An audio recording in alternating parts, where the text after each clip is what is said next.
Time surrounds us, shapes us, slips through us. It ticks from every clock, hides in every plan. But have we ever truly asked, what is it? This journey is an invitation to wonder. What if time isn't real? Not a line, not a cage, but something softer, stranger, more fluid than we think. In the chapters ahead, we'll explore this idea from many angles: scientific, philosophical, personal. Each is a window, a pause for reflection.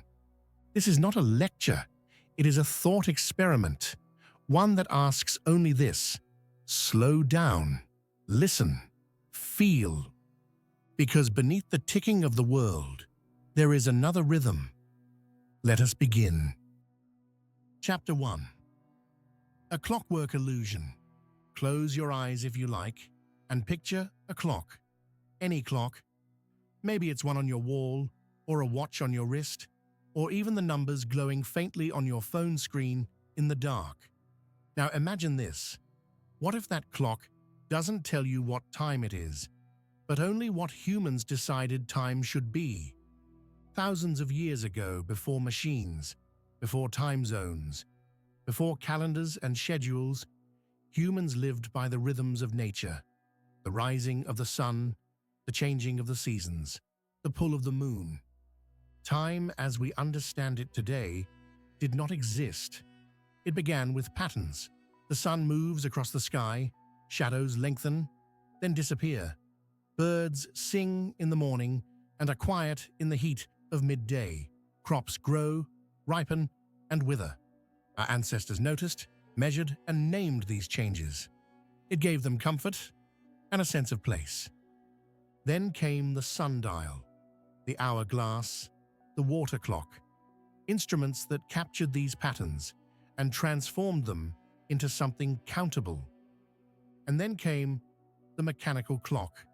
Gears, weights, pendulums. A new kind of order was born, not one based on sunlight or seasons, but on numbers, fixed, measured, absolute. In factories and schools, bells signaled people when to work, when to eat, and when to rest. Time became not just a measurement, but a master, a schedule, a system.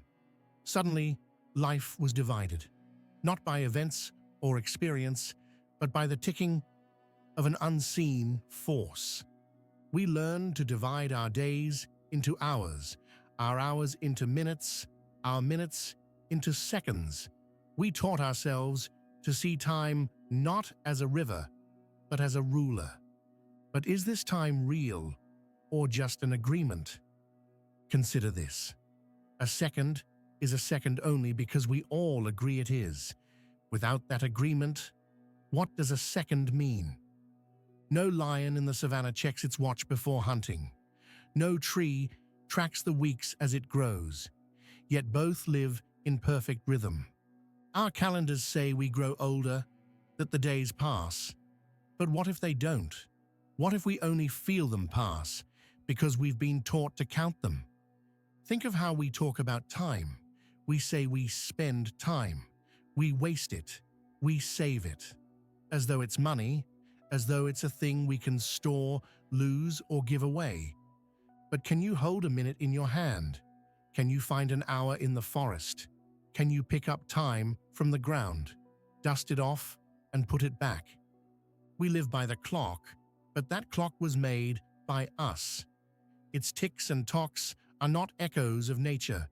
They are echoes of industry, of structure, of control. The clock tells you when to wake, when to sleep, when to eat, and when to work. But have you ever wondered what your body would do without it? What your mind would feel? Some people have. Monks in remote monasteries, nomads in vast deserts, deep-sea sailors adrift for months. Their stories often tell of something remarkable: the disappearance of time. Without constant reminders, they began to live not by the hour, but by the moment. They slept when tired, ate when hungry, and moved when called. they return to something older, something quieter, the natural rhythm of being. And in those rhythms, something else emerges, a sense of peace, a sense of presence. Life, not in hours, but in sensations, in breath, in awareness. Of course, time helps us. It organizes the modern world. It allows planes to fly, people to meet, projects to be completed. But it also pressures us. It chases us. It hurries us. Have you felt that chase? The feeling that you're running out of time, that you must hurry to catch up, to be on time, to not fall behind? Where does that feeling come from? Not from the earth, not from the stars, not from your heart. It comes from the invention of time as a measurement, from the illusion of the clock as truth. Time, as we live it, is a story, a shared fiction, a way of keeping order in a chaotic world. But like all stories, it can be rewritten, rethought, released. There are moments when we feel time fade, when we lose ourselves in music, in love, in art, when hours pass like minutes, or when a single second stretches into forever. In those moments, you are touching something real, not clock time, but felt time, lived time, the time of being. You might recall a childhood afternoon that felt like a lifetime, or a day that vanished in a blur. The same 24 hours, measured by the clock, yet experienced so differently. What changes is not the time, but our attention, our presence, our perception. If you've ever fallen in love, you know that time behaves strangely. Minutes feel like heartbeats. Hours feel like dreams. If you've ever sat beside someone who was sick, you know that time can stretch, ache, and pause. If you've ever stared at the stars or the sea, you know that time can disappear. These are not tricks, they are reminders. Reminders that time is not a machine, but a mirror, reflecting not only what is happening, but how we feel about it. There is a kind of freedom in realizing this, a kind of relief, because if time is not fixed, not rigid, not real in the way we think, then maybe we can live a little softer. Maybe we can forgive ourselves for not being faster, better, more efficient. Maybe we can stop racing the clock and start listening instead, to the wind, to the breath, to the subtle pulse of life around us. You are not a machine. You are not made of gears and numbers. You are a living thing, and living things don't keep time, they keep rhythm. So consider this. If time is just a construct, an agreement, a convenience, what would your life look like without it? What would it mean to truly live outside the ticking of the clock? To breathe, move, and feel without numbers guiding you? And finally, ask yourself this. If no one measured time, would it still exist? Chapter 2. The now is all we know. Take a moment to notice where you are. Not where the clock says you are, but where you feel you are. The warmth on your skin, the weight of your body, the sound around you. All of it is happening now. Now is a simple word, but it's one of the most mysterious ideas we know. What is the present moment? Is it this breath, this blink, this heartbeat? We speak about the past as something behind us, and the future as something ahead. But try as we might, we can never actually be in either. We can remember the past, and we can imagine the future, but we always return to now. You have never lived a moment that wasn't this one. The past is memory. The future is possibility. But the present is reality. And yet, we often don't live in it. Our minds wander. We rehearse what we'll say later. We replay what we wish we hadn't said before. We worry, we plan, we analyze, and while we do, the moment slips through our fingers. What would it be like to stay here just a little longer? To rest in the now without trying to escape it? Children do this naturally. They play in puddles, they laugh at nothing, they cry, and then suddenly stop. They live without the pressure of the clock. Animals do it too. A cat resting in the sun, a bird in flight, a deer pausing to listen. They don't measure time. They experience it, fully, instinctively, as it is. The idea that only the present is real is not new. In philosophy, it's called presentism. According to presentism, the past no longer exists, and the future hasn't happened yet. Only the present is real. Other views, like eternalism, say that past, present, and future all exist equally, that every moment is like a page in a book, already written, already there. But presentism invites us to look deeply at this moment, not as one in a series, but as the only one that ever truly exists. Try this. Breathe in. Now breathe out. Feel the air move. That breath is gone. A new one begins. Each one is a tiny now. Moments come, moments go, but we are always here, always in the latest one. We sometimes say, "I don't have time for this," but what we really mean is, "I'm not giving my attention to this." Because time isn't something we have or don't have.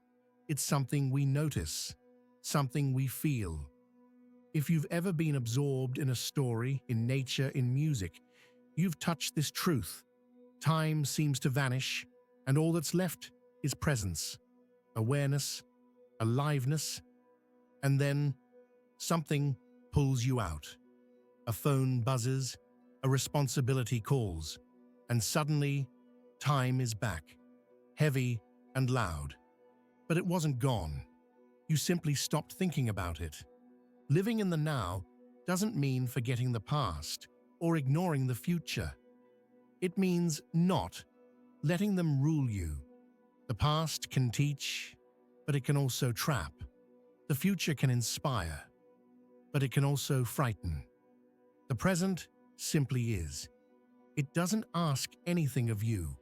It doesn't demand that you fix it.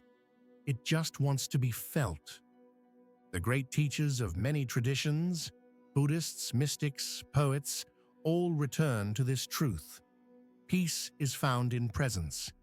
There is nothing to chase, nothing to hold, just this. And when we allow ourselves to be present, we begin to notice things we otherwise miss.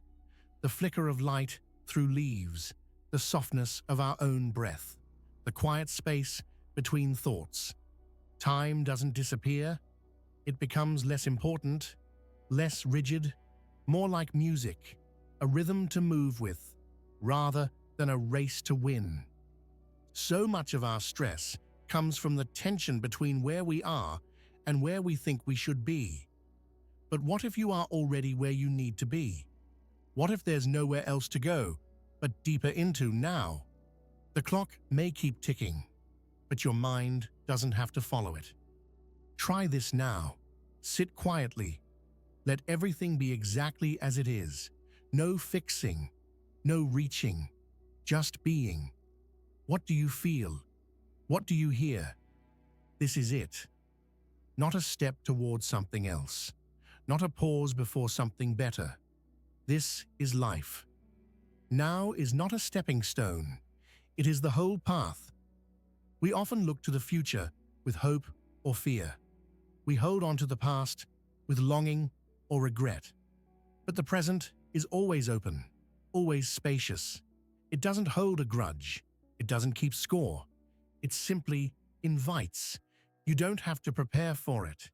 You don't have to earn it. You just have to enter. One breath, one step, one moment at a time.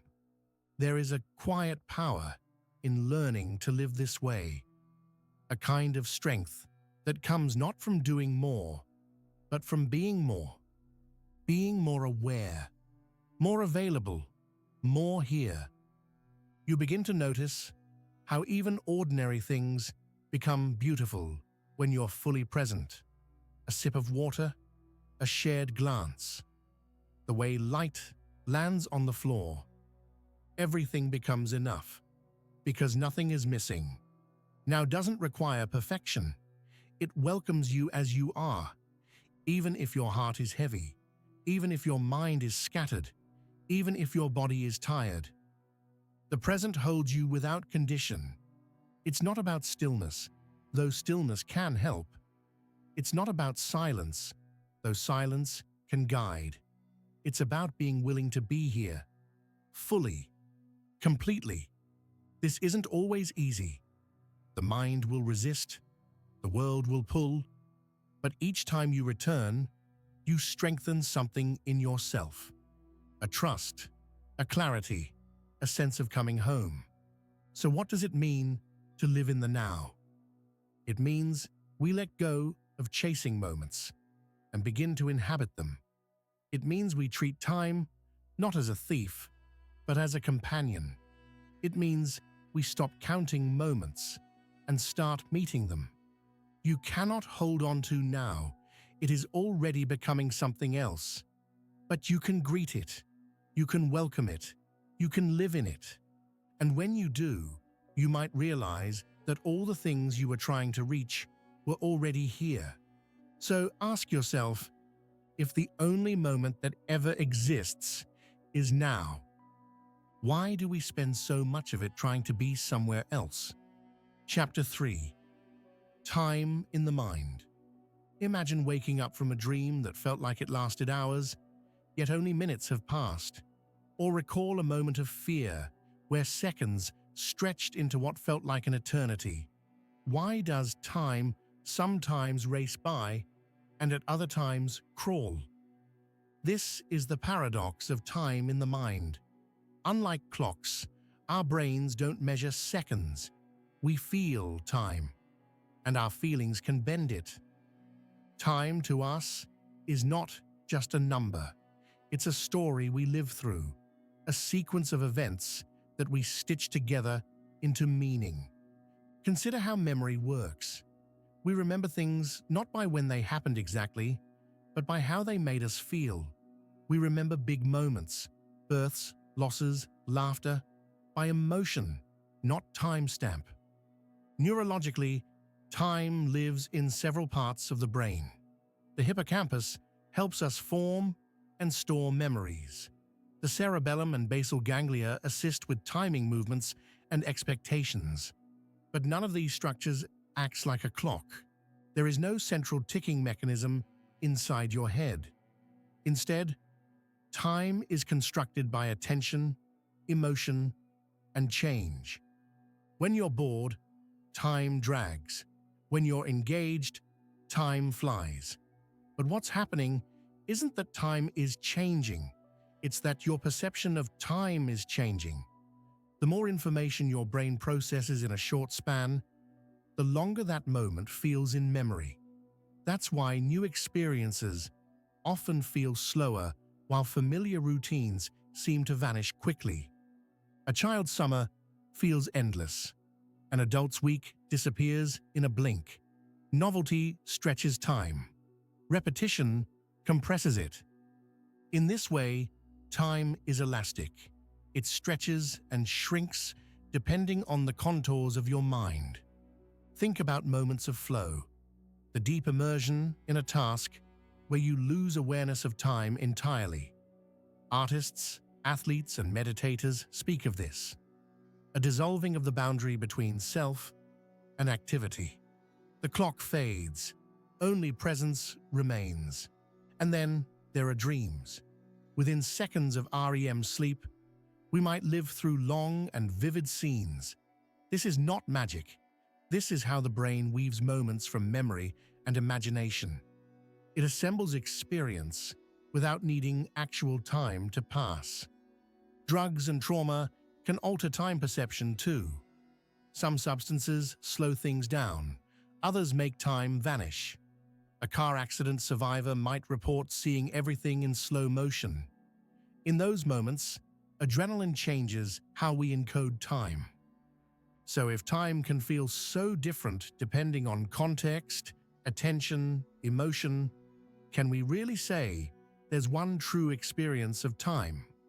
Or is time not something we live in, but something we create from within? There's a theory that humans evolved to perceive time not for accuracy, but for survival, estimating how long to wait, when to move, when to rest. Our internal clocks evolved to be useful, not precise. Time perception can even be cultural. Some cultures view time as linear, past to future. Others, like many indigenous or Eastern traditions, see it as circular or layered. The structure of language, stories, and customs all shape how we feel the passage of time. Modern life speeds time up. Our schedules, devices, constant alerts, they compress the moment. We are trained to think ahead, not be where we are. The result? A kind of mental jet lag, always rushing, rarely arriving. But you can change how time feels. Right now, take a slow breath. Let it fill your chest. Let it fall away. Notice what's around you, the subtle details, the sensations. Already, time softens, space widens. You're no longer chasing the future. You are inside the present. When we slow down, we give our minds more data, more texture, and that creates a richer, longer experience. This is why mindfulness practices often make time feel more spacious. Meditation, walks in nature, journaling. These are ways to stretch time, not with seconds, but with presence. In a way, the more alive you are to the moment, the more time you seem to have. Not because you added minutes, but because you filled them. Even memory is shaped this way. The most vivid memories often come from when we were fully there, fully feeling, fully noticing. So how much of your life are you actually living? And how much are you racing through only to forget it? The mind is a storyteller. It creates order from chaos, sequence from fragments. It makes sense of life by arranging it in time. But that story isn't fixed. It can be rewritten, retold. You can change the pace of your days, not by altering the world, but by shifting how you meet it. Next time you catch yourself rushing, ask, why the hurry? What are you trying to reach? And is the goal worth missing what's right in front of you? The mind resists stillness. It pulls forward and backward. It relives. It rehearses. But each time you return to now, you reclaim your experience. You come back to where life is actually happening. In this way, your perception is a kind of time machine. It can travel far and wide, but it can also land fully in the now. You might find that some of your richest moments come when nothing important is happening. Just sitting, just watching, just being. The mind will still keep time.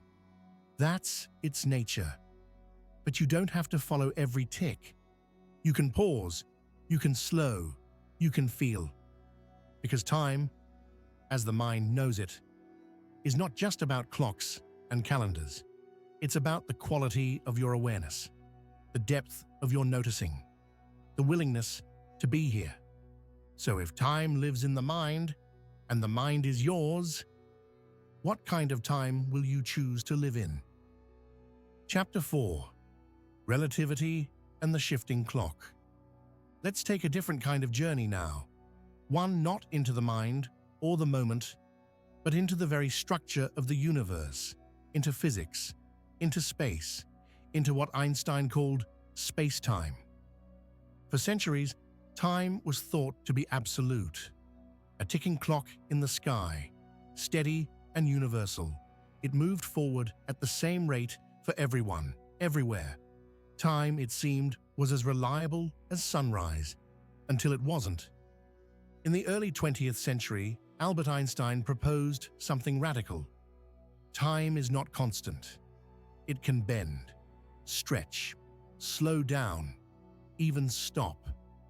This was the birth of relativity, the idea that time moves differently depending on your speed and your position in space.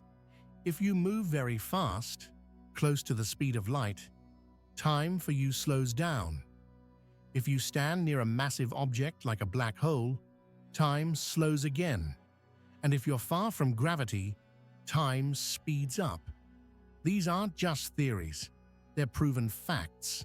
Our GPS satellites, orbiting far above Earth, experience time slightly faster than we do on the ground. Engineers must correct their internal clocks daily, or your phone would guide you to the wrong street. The world of physics tells us that time is not a straight road. It's a curved surface, a fabric, woven with space, and like any fabric, it can warp. Think of a trampoline with a heavy ball placed in the center. The surface dips. Now roll a marble across it. The marble curves, pulled by the dip. That's how gravity affects space and time. The heavier the mass, the more it bends space-time. And so, the closer you are to something massive, like a star or a planet, the more time slows down for you. This is known as time dilation, and it means that two people can experience different amounts of time, depending on where they are or how fast they're moving. Imagine twins. One stays on Earth, the other travels at near light speed on a spaceship, then returns. According to relativity, the traveling twin will be younger, because time moved more slowly for them. It's not just science fiction. This has been confirmed with atomic clocks, flown on planes and rockets. Minute differences, yes, but real, measurable, undeniable. What does this tell us? It tells us that time is not what it seems, that your experience of time is local, personal, relative, and that even the universe doesn't keep a universal clock. Some scientists now believe that time itself may be an emergent property. That is, not something fundamental, but something that arises from other deeper processes, like temperature arises from molecules moving. Quantum physics adds even more mystery. At the smallest scales, particles behave in ways that seem to ignore time altogether. They can exist in multiple states at once. They can affect each other instantly across distance. Some researchers suggest that time may not even exist at that level. This begins to blur the lines between science and something almost mystical. Because if time doesn't exist at the most fundamental level of reality, then everything we experience as change, as aging, as sequence, is built on something deeper, something hidden. Then there is the idea of block time. The block universe theory suggests that past, present, and future all exist simultaneously. That time is a dimension like space, and we are simply moving through it, slowly, one moment at a time. To you and me, it feels like time flows, like it moves forward. But physics tells us it might not be flowing at all. It might just be there, all of it, always. And if that's true, then nothing is ever truly gone. Every moment still exists, somewhere in the fabric of space-time.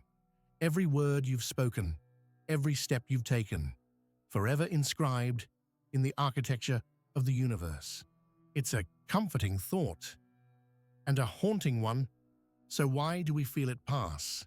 Perhaps because our brains are built to perceive change, to notice difference, to create a sequence from sensation. Our biology gives us the feeling of time's passage, like a story unfolding. But underneath, that flow may be an illusion. Relativity shows us that time is not separate from space. They form a single entity, space-time. And in that unity, there's no objective now. What is present for you may not be present for someone far away, moving fast. There's something deeply humbling about this, that our experience of now is not universal, that we each inhabit a slightly different clock. And it invites a question. If our individual sense of time is shaped by motion, gravity, and perspective, how much of it is truly shared? How much is truly real? This is not to say that clocks are useless or that time is meaningless. Rather, that time is more flexible, more strange, more beautiful than we thought. It opens the door to new ways of seeing, not just scientifically, but spiritually. If the universe holds all moments at once, what does that mean for us? Are we fleeting sparks in a linear story, or are we existing in a vast, timeless field only appearing to move? And if all times exist, are we already everywhere we've been and everywhere we'll go? Relativity paints a picture of a universe that is not ruled by one universal tick, but by a chorus of rhythms, each unique to its place and motion. It says that time is not a river flowing past us. It is a landscape, and we are travelers, sometimes fast, sometimes slow, crossing its hidden contours. So take this thought with you. If time bends, if time stretches, if time can vanish in the presence of light and speed, then what is time really? And if it can change depending on how we move or where we are, is time something we pass through or something that passes through us? To Chapter 5, Before the Beginning.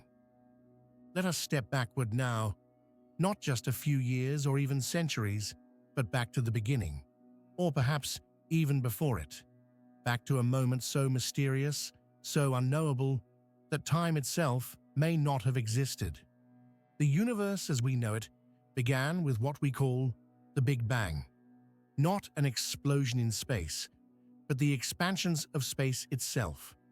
From a single, infinitely dense point, or perhaps something even stranger, space, matter, energy, and time were born. That moment, nearly 14 billion years ago, marks what we often call the beginning of time. But what does that really mean? When scientists speak of the Big Bang, they speak of time beginning with the universe, not before it. Because before may not be a meaningful concept if time didn't yet exist. This is not easy to grasp. We are used to cause and effect. A leads to B, and time flows forward. But if time had a beginning, then what came before the beginning? The truth may be nothing, not even time itself. In this way, the birth of time is not like the start of a race where the runners line up before the gun. It's more like the moment the racetrack is drawn. Before then, there's no direction, no movement, no clock. And if time began, then it is not infinite. It is a feature of our universe, a dimension, like width or height. And just as the surface of a balloon has no edge but is still finite, time may be bound, without a beginning, in the traditional sense. But there are other ideas. Some physicists and philosophers suggest that time may loop, that the universe cycles through expansions and contractions. Big Bang, Big Crunch, and again. In this model, time might not have a beginning, but an endless rhythm. No start, no end, just pulses of existence. Others propose the idea of a multiverse, an infinite ocean of universes, each with their own timelines. Ours may have begun 14 billion years ago, but others may exist outside of our time, outside of our rules. Then there's the quantum view. In quantum cosmology, time may not be fundamental. It might arise only when observed, like a shadow cast by something deeper, something beyond perception. Imagine a landscape beneath the surface of a pond. You can't see it directly, but you see ripples. Those ripples, those changes, give you a sense of something beneath. Time may be like that, an impression of something more. Before the Big Bang, if we dare to use that phrase, the universe may have been in a state of timelessness, not frozen, but unmeasurable. No clocks ticking, no events to sequence. Timelessness doesn't mean stillness. It means the absence of before and after. It means that change, if it existed, had no rhythm we could name. This challenges everything we think we know. We want time to be eternal. We want a clear beginning. But nature may not give us that. In ancient myths, the beginning of time is often tied to creation. A god speaks and time begins. The sun rises for the first time. The world is shaped, and with it, the passage of days. But those stories reflect our human need for order, for structure, for narrative. Science, in its quiet way, suggests that the truth may be stranger. That time may not be a constant river flowing from some divine tap. It may be more like mist, rising, shifting, dissolving. And in that mist, questions float that may never be fully answered. If time began, what set it in motion? If time is emergent, what lies beneath it? And if timelessness is real, what does that even mean to a being like us, built to age, to remember, to expect? Perhaps the beginning of time is not a moment, but a threshold, a crossing from unbeing into being, from the silent potential into the echoing now. Think of dawn, not a single second, but a transition. Darkness softens, light leaks in, a new day forms. Time, too, may have dawned, not all at once, but as a gradual emergence from some prior state. There are mathematical models that try to describe this, equations that weave time into the fabric of space, that treat time not as a background, but as something shaped by the universe itself. And always, we come back to the same question. What does it mean to begin? In your own life, beginnings feel clear. You are born, you wake, you start a new chapter. But even these are part of larger currents. Cells formed long before you took your first breath. Thoughts stirred before you knew they had begun. So too, with the cosmos. What we call the beginning may only be a visible moment in a longer unfolding. A petal on a flower whose roots run deeper than we can see. And if time had no beginning, if it loops or emerges or waits in some deeper state, what does that make of our need to start the story at page 1? Maybe there is no page 1. Maybe the book has no binding. Maybe time, like music, arises from vibration, not from linear notes, but from rhythm itself. And if that's true, then every moment you live is not just part of time, but part of its creation. You don't just exist in time, you bring it forth. So sit with this thought. If time had to begin, if it wasn't always here, then what existed before it? And if there was no time in which anything could exist, what does it even mean for anything to be before? Chapter 6. The Arrow of Time. Time feels like a one-way street, a forward push we cannot stop or reverse. You wake, you age, you remember. You do not unage, You do not unremember. This experience, that time only moves forward, is known as the arrow of time. But what gives time this direction? Why do we feel its flow from past to future? Why not the other way around? In the world of physics, the fundamental laws don't care about direction. Most equations describing particles, gravity, and energy work just as well going backward as they do going forward. The laws are symmetrical. Yet we don't experience life in reverse. We remember the past, but not the future. We grow older, not younger. Ice melts into water. Ashes don't reassemble into trees. The answer lies in part with a concept called entropy. Entropy is the measure of disorder in a system. Left alone, things tend toward more disorder. A broken cup doesn't reform. A spilled drink doesn't return to its glass. This movement toward disorder gives time its arrow, not because time must move forward, but because higher entropy states are more likely, more probable. Imagine a deck of cards. When you shuffle it, the number of possible combinations grows. A neat, ordered deck is one possibility among many, an unlikely one. Entropy is low. Shuffle the cards, and entropy increases. There are far more messy arrangements than tidy ones. The universe, too, is moving toward greater entropy. It began in an incredibly low entropy state, hot, dense, and organized. As it expands, it cools, disperses, and becomes more complex, more disordered.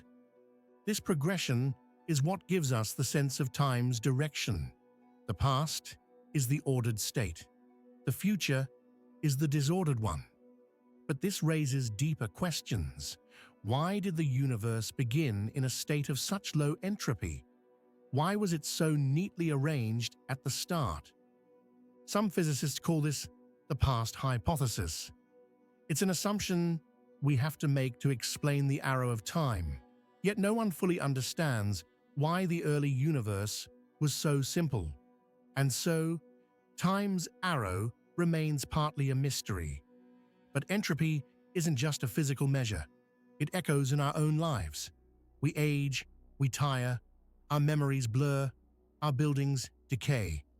And in each of these changes, we feel time moving on. We try to resist it. We preserve. We record. We rebuild. But the flow continues. Emotionally, we attach to this arrow. We long for the past. We hope for the future. We feel regret and anticipation. We structure our lives around beginnings and endings. This creates a narrative, a story with a start, a middle, and an end. But what if time is not a story? What if it's a field we move through? Not with a beginning and end, but with folds and loops. There are theories in physics that allow time to reverse under special conditions. In certain particle reactions, time symmetry seems to hold. In theoretical models like closed time-like curves, time could potentially loop. And yet, we never see scrambled eggs unscramble. We never see people grow younger. This irreversibility seems rooted in the complexity of systems. Once entropy increases, it's nearly impossible to reverse. Not impossible in theory, but in practice, overwhelmingly unlikely. Still, some experiments in quantum physics hint at reversibility. In isolated systems, certain conditions can be reversed, but only for very simple scenarios. The arrow of time appears then, not as a law, but as a tendency, a pattern emerging from probability and complexity. Our brains contribute too. Memory works backward. We encode the past, but not the future. This gives us a sense of flow. But it's just that, a sense. Dreams sometimes confuse this. In dreams, we can remember things that haven't happened. We can move without direction. Time loses shape. Trauma and stress can also warp time. A moment of fear can stretch seconds into minutes. Joy can compress hours into flashes. And grief slows time. It dulls it. The arrow still moves, but we feel caught, floating somewhere between moments. In art and music, the arrow of time bends. A painting holds all time at once. A piece of music unfolds, but memory and anticipation coexist with the note you hear. You know what came before. You sense what's next. This is the beauty of creativity. It lets us play with time, not escape it, but reshape our place within it. Some philosophies suggest time doesn't truly move, that all moments exist and our awareness just scans them, like a flashlight on a film strip. If that's true, then the arrow is not time itself, but consciousness. It is we who move, not time. Even in language, we see this tension. We speak of time as a road, moving ahead, leaving things behind. But in some cultures, the future is behind you. It's unseen. The past is ahead, because it's known. This reversal challenges our assumptions. It reminds us that time's arrow is not just physical, but cultural, a framework we use to make sense of change. In the distant future, the arrow may disappear. The universe will reach a state of maximum entropy, where everything is spread out and nothing changes. This is called the heat death of the universe. No structure, no difference, no memory. In such a state, the arrow loses its meaning. But here now, we live in a world of change, of motion, of becoming. And in that becoming, we find identity. We know who we are because we remember who we were. We dream who we might become.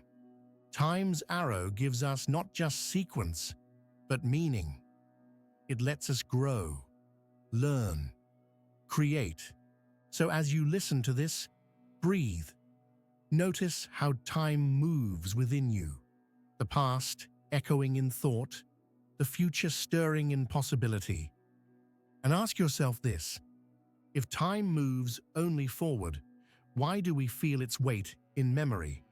If the laws of nature allow time to go both ways, why do we only live in one? Is time's arrow a rule of the universe, or is it a shape made by the mind? Chapter 7: Cycles and Simulations. There is a quiet comfort in circles, in the way a wheel turns, in the orbit of the moon, in the seasons that come and go. Everywhere in nature, we see cycles: birth, growth, decay, renewal. The tide comes in, the tide goes out. The sun rises, the sun sets. What if time, too, is not a line, but a circle? Ancient cultures believed this. To many indigenous peoples, to Hindus, to Buddhists, time was not linear. It was circular.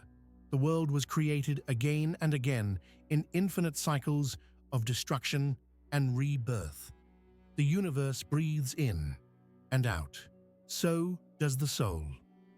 In these traditions, death is not an end. It is a return, a rejoining, a preparation for another cycle. Modern science, too, entertains the possibility of cycles. Some cosmologists propose that the universe could one day contract, that after expanding outward, it may collapse in a big crunch, and perhaps start again, a cosmic heartbeat. Other theories imagine the universe as bouncing. Big bang, then big bounce, expansion, contraction, over and over, endlessly. If this is true, time may have no beginning, no final end, only endless rhythm. Then there are simulations. What if time isn't real at all, but a program running on some deeper level of reality? What if the universe is a simulation? It sounds like science fiction, but many physicists and philosophers now take the idea seriously. If the universe has rules, if it's made of information, then perhaps it was programmed. And if we are inside a simulation, then what we call time might be no more than a system clock, a loop, a refresh cycle, executed again and again. Think of a video game. Every time you play, the world loads, the characters speak, the sun rises. But it's all generated, triggered by code. What if your life is the same? Some interpretations of quantum mechanics suggest this too, that reality only becomes real when observed, that the past is not fixed, that what we call history could change based on how it is measured. Then time is not only circular, it is conditional, shifting, dependent on input. This is not meant to unsettle you, it is meant to awaken curiosity. Because whether you believe in reincarnation, in simulation, in looping universes, or just the mystery of memory, cycles speak to something deep in the human spirit. We know repetition. We feel patterns. We move in spirals. Grief returns in waves. Love returns in echoes. Life circles back to lessons we thought we'd learned. In dreams, we revisit the past, we replay moments, we try again. As though time itself wants a second chance. And in those cycles, something shifts. We are not the same person we were. The moment may be familiar, but we meet it with new eyes. So perhaps time is not a perfect loop. Perhaps it is a spiral. Returning, but not repeating. Rising upward, each turn a little wiser. What would it mean to see your life that way? Not as a line from birth to death, but as a spiral of growth, of return, of renewal. Each challenge a familiar echo. Each joy a song sung again, but differently. Even computers work in cycles. Loops of data, feedback, updates. The most advanced systems are recursive. They refine themselves by going back. Could our consciousness be doing the same? The idea of time loops appears in myths, religions, science fiction, even science. In the movie Groundhog Day, a man relives the same day endlessly until he learns how to live it well. This is the heart of many spiritual teachings. Live the day well. Not because you only get one, but because you may get infinite chances. There are even interpretations of time where your life right now has happened before and will happen again. Not just metaphorically, literally. This is called eternal recurrence, a philosophical idea from Nietzsche, but also present in ancient myths. The idea that the universe has repeated itself endlessly and will continue to do so. Every word you speak, every breath you take, has been spoken and breathed before. Not once, but infinitely. Strange? Maybe. But consider this. If time is infinite and matter finite, then every arrangement of events must eventually repeat. This means there is a version of you, somewhere in the vast sea of possibility, living this same moment. Does that make it meaningless or infinitely precious? If your life loops, do your choices matter more or less? Maybe repetition is not a punishment. Maybe it is grace, another chance, another try, another breath. And if you are trapped in a loop, what breaks it? Awareness. Not control, not speed, but awareness. To recognize the pattern, to see the moment as both familiar and new. To choose, this time, to respond with love, with presence, with peace. If time is a simulation, then awareness is the only thing that makes it real. If time is a cycle, then presence is the place where it touches eternity. So ask yourself this: if life repeats, if you are here again and again, what will you do with this turn of the spiral? Chapter 8. Timelessness in Practice. Timelessness is not just an idea, it is an experience. It is what happens when we stop measuring, stop hurrying, and begin simply to be. Not trapped in memories or pulled into plans, but fully present, aware of now. This chapter is a journey into that space, into the living practice of timelessness. It begins with a shift, not in hours or calendars, but in attention. You do not need to change your life, only the way you touch it. Instead of pressing for more, you pause, you notice, you open. Timelessness reveals itself in moments where time is forgotten, when the mind loses track of minutes and awareness sinks deep into the moment. This might happen while watching rain fall on leaves, or stirring soup, or laying still, listening to your own breath. You have known these moments. They are not exotic. They are here. They simply need to be seen. Throughout history, humans have sought timelessness. Monks in stone halls, mystics in deserts, poets by candlelight.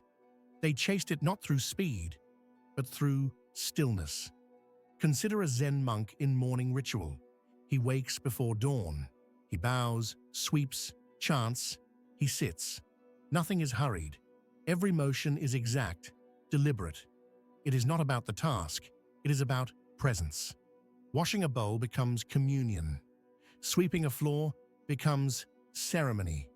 You do not need to live in a monastery to live like this. It can begin here, in the room you're in. With your next breath, look around. Feel the air. Let go of the need to be elsewhere. What if nothing needed to change for this moment to be complete? This is not detachment. It is not passivity. It is intimacy with life as it is. We are trained to think of time as scarce, as something to beat or tame or save. This creates tension. It shrinks the moment.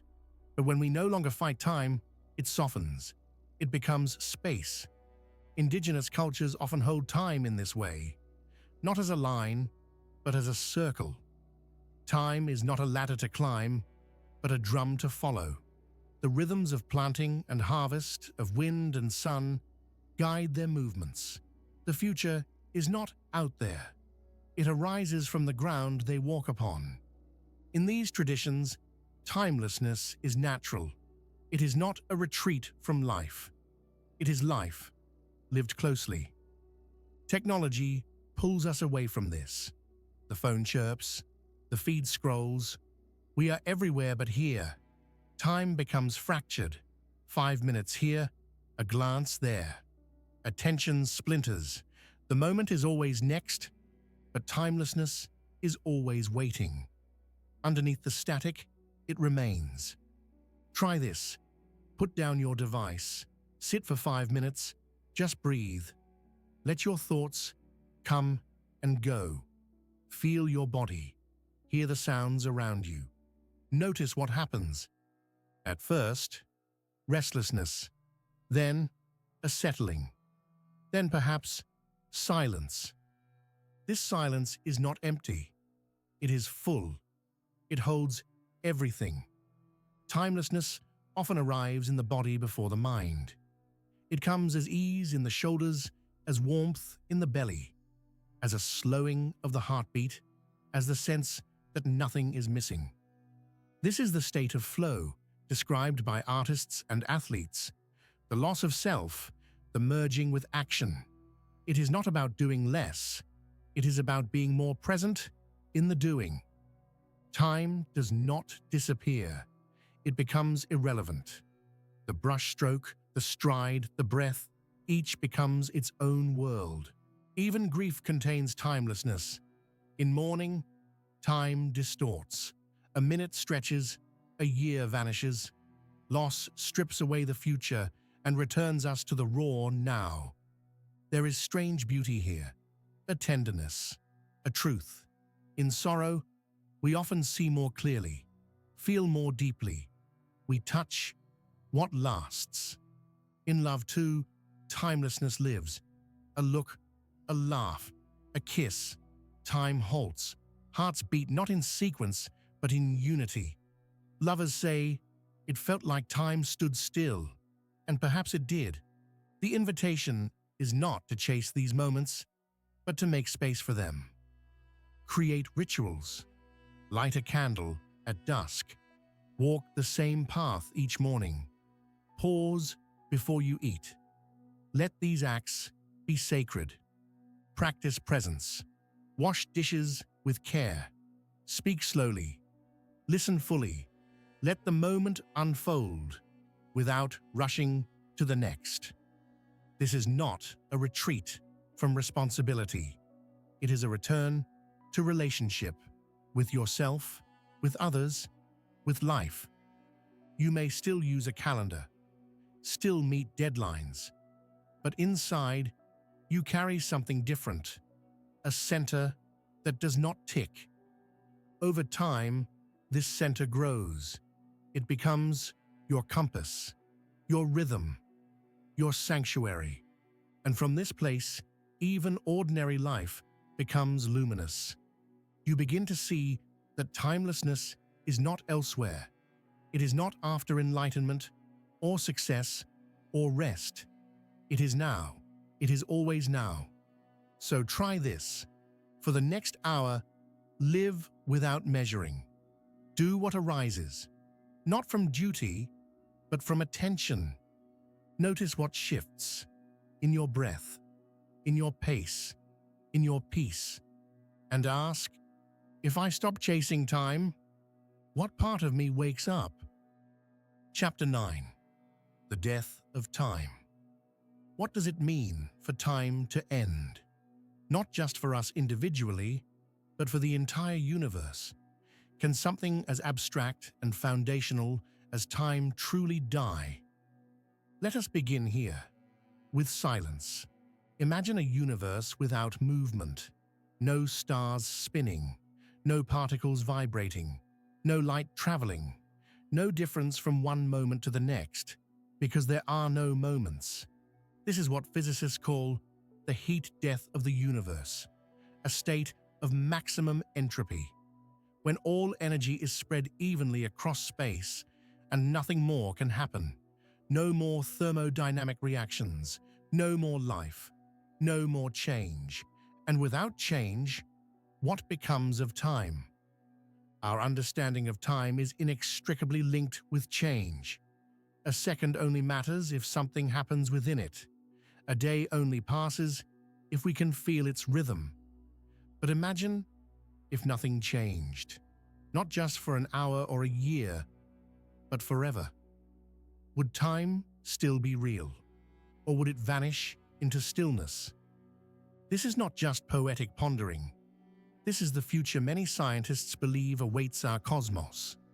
The stars will burn out, the galaxies will drift apart, black holes will evaporate, and eventually, after trillions upon trillions of years, all that will remain is a thin, cold mist of particles, drifting in darkness.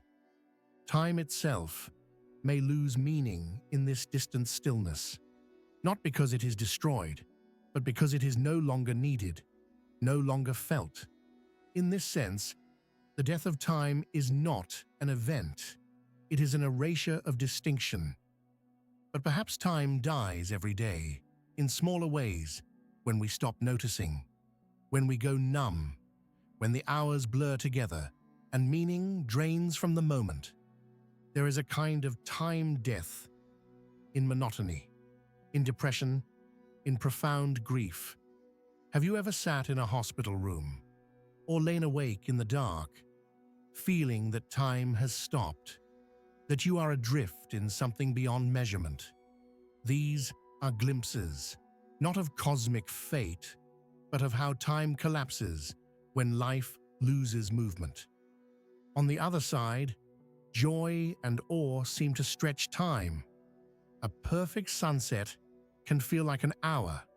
A kiss can hold an eternity. This tells us something important. Time is not fixed.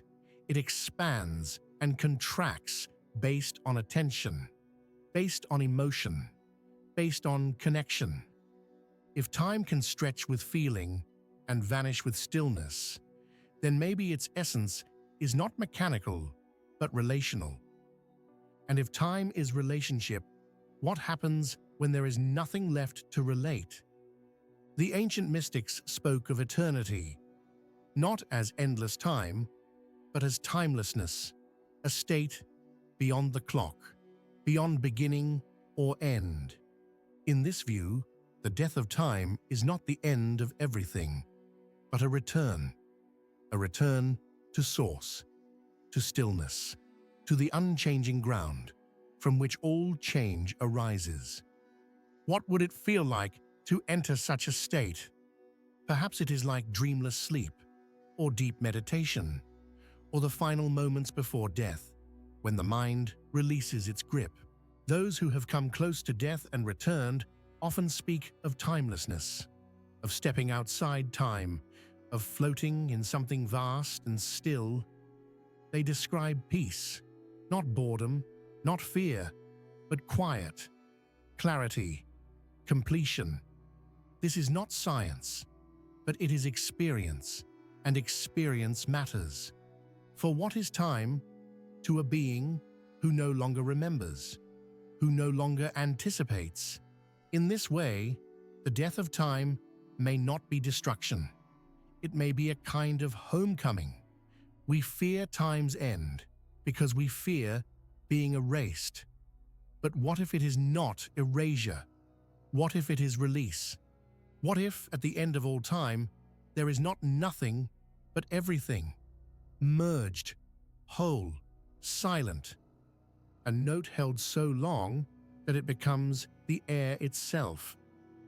As we explore this idea, we begin to see that time's death is not separate from its life. Each moment dissolves into the next. Each ending becomes beginning. Time is always dying, always being born. Your childhood ended. A friendship faded. A season turned. These are small deaths of time, and yet they made space for new life. So perhaps the final death of time is simply the grandest version of what we already know. The letting go, the turning inward, the soft return. It invites us to ask, if all moments will one day fade, which ones do we truly live for? If time will end, what do we want to make of it now? To live with the death of time in our minds is not to despair. It is to awaken, to treat each breath as sacred, to love deeply, to listen fully. Because even if time ends, this moment is alive. It pulses, it speaks, it calls, and in answering, we give time its meaning. So sit with this. If all time vanishes, what will you leave behind? And if nothing can last, what will you cherish while it does?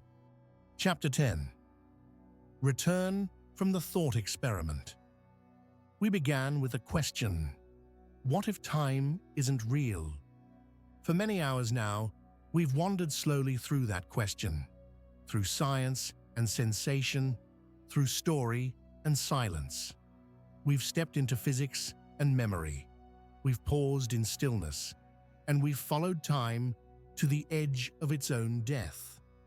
Now we return, not to a conclusion, not to an answer, but to the moment where the journey began.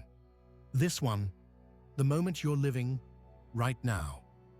This chapter isn't a summary, it is a mirror, a still pool reflecting all we've seen, all you've felt.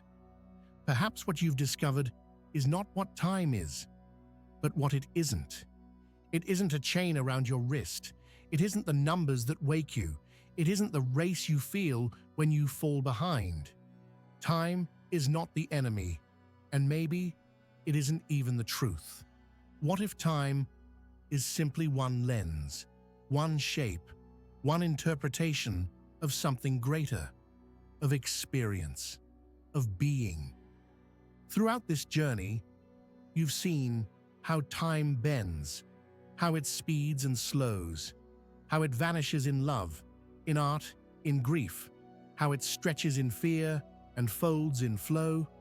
You've seen how time lives in your mind, how it emerges from rhythm, from memory, from motion, how it warps with gravity and shivers in quantum fields. And now, the question is not what you know, but how you live.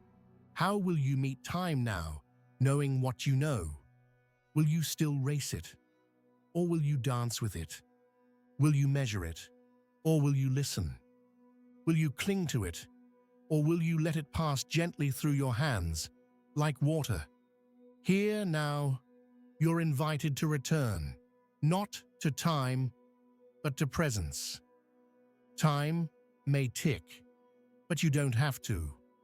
What matters is not how much time you have, but how deeply you live the time you're given. Because moments don't need to last forever to be eternal. A single breath, held in stillness, can be infinite. Think back to your favorite memory. Does it live in the hour it happened, or in the feeling it left behind? That moment didn't stretch time, it deepened it. That's what presence does. It transforms quantity into quality. And this, perhaps, is the gift of the thought experiment. Not to disprove time, not to escape it, but to soften our grip on it. To remember that behind the seconds, behind the years, there is something more real, more lasting, more you. And so, as you return from this thought experiment, I ask, what have you carried through the journey? Not facts, not theories, but feelings, questions, awakenings. Do you notice the pause between thoughts more clearly? Do you feel less urgency, more ease? Has time loosened its hold, even just a little? If so, the experiment was successful. Not because it changed the world, but because it changed the way you see it. Maybe time isn't real, or maybe it is. But either way, you are more than time. You are not your schedule. You are not your age. You are not your deadlines or your regrets. You are the awareness behind it all, the presence that watches, the being that breathes. And that presence is not counted. It is not divided. It is whole. So let time pass. Let clocks tick. Let calendars turn. But let your spirit remain still. Still, not as in motionless, but still as in listening. Because when you listen closely, time stops speaking. And what you hear instead is life itself. So here we are, at the end of our journey. But maybe it isn't an end at all. Maybe this is the center. Maybe, just maybe, you never left it to begin with. And now, the question is yours. If you stepped outside of time for just a moment, did you find that you were already home?